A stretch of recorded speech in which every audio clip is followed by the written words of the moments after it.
ಸಮಸ್ತ ವೀಕ್ಷಕರೆಲ್ಲರಿಗೂ ಕೂಡ ನಮಸ್ಕಾರ. ಇವತ್ತು ನಾನು ನಿಮಗೆ ಸಾಕ್ಷಾತ್ ಪರಶಿವನನ್ನ ಸಾಕ್ಷಾತ್ಕಾರ ಮಾಡ್ಕೊಳ್ಳೋದು ಹೇಗೆ, ಏನ್ ಮಾಡಿದ್ರೆ ಪರಶಿವನ ಒಲುಮೆ ನಮಗೆ ಸಿಗುತ್ತೆ ಅನ್ನೋ ವಿಚಾರದೊಂದಿಗೆ ಬಂದಿದ್ದೇನೆ.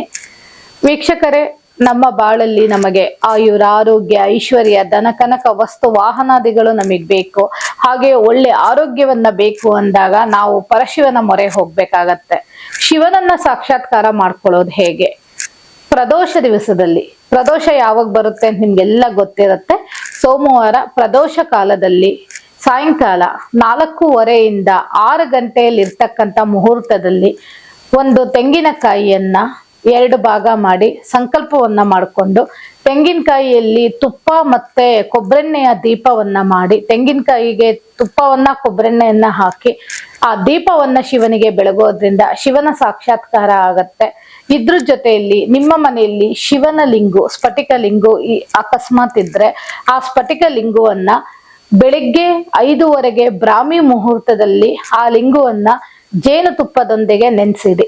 ಅಂದ್ರೆ ಒಂದು ಬಟ್ಲಲ್ಲಿ ಫುಲ್ ಜೇನುತುಪ್ಪ ಹಾಕ್ಬಿಟ್ಟು ಆ ಜೇನುತುಪ್ಪದ ಒಳಗಡೆ ಶಿವ ಪೂರ್ತಿ ನೆನಿಬೇಕು.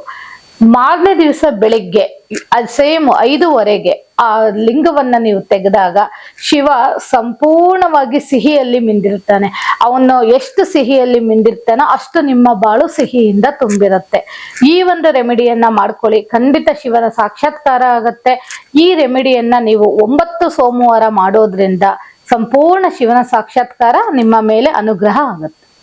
ಹಾಗೆ ಶಿವನನ್ನ ಒಲಿಸಿಕೊಳ್ಳೋದ್ರ ಜೊತೆಗೆ ನಮಗೆ ಸಂಪೂರ್ಣವಾಗಿ ಆಯುಸ್, ಆರೋಗ್ಯ, ಶಕ್ತಿ, ಹಾಗೆ ನಮಗೆ ಸಂಪೂರ್ಣವಾಗಿ ಮಹಾಲಕ್ಷ್ಮಿಯ ಕೃಪಾ ಕಟಾಕ್ಷ ಬೇಕು ಅಂದಾಗ ನಾವು ಮಾಡಿರ್ತಕ್ಕಂಥ ಈ ಧನಲಕ್ಷ್ಮಿ ಯಂತ್ರ, ಅಷ್ಟಲಕ್ಷ್ಮಿ ಸಮೇತ ನಿರ್ಮಿತವಾಗಿರ್ತಕ್ಕಂಥ ಈ ಧನಲಕ್ಷ್ಮಿ ಯಂತ್ರ ನಿಮಗೆ ಸಂಪೂರ್ಣವಾಗಿ ಆಯುರ, ಆರೋಗ್ಯ, ಐಶ್ವರ್ಯ, ಧನ ಕನಕ, ಹಾಗೆ ನಿಮಗೆ ಸಂಪೂರ್ಣವಾಗಿ ಏನೇ ದೃಷ್ಟಿ ದೋಷಗಳಾಗಿದ್ರು, ಶತ್ರು ಬಾಧೆ, ರೋಗ ಬಾಧೆ ಸಂಪೂರ್ಣವಾಗಿ ನಿರ್ಮೂಲನ ಮಾಡುತ್ತೆ. ಈ ಮನೆಯಲ್ಲಿ ಈ ಯಂತ್ರ ಬಂದ 1 ವರ್ಷದಲ್ಲಿ ಸಾಕಷ್ಟು ಪ್ರಗತಿ ಕೂಡ ನಿಮಗೆ ಕಾಣುತ್ತೆ. ಮತ್ತಷ್ಟು ಸುದ್ದಿಗಳಿಗಾಗಿ ನೋಡ್ತಾ ಇರಿ ಪಬ್ಲಿಕ್ ನ್ಯೂಸ್ 24x7. ಇದು ಸತ್ಯದ ಧ್ವನಿ.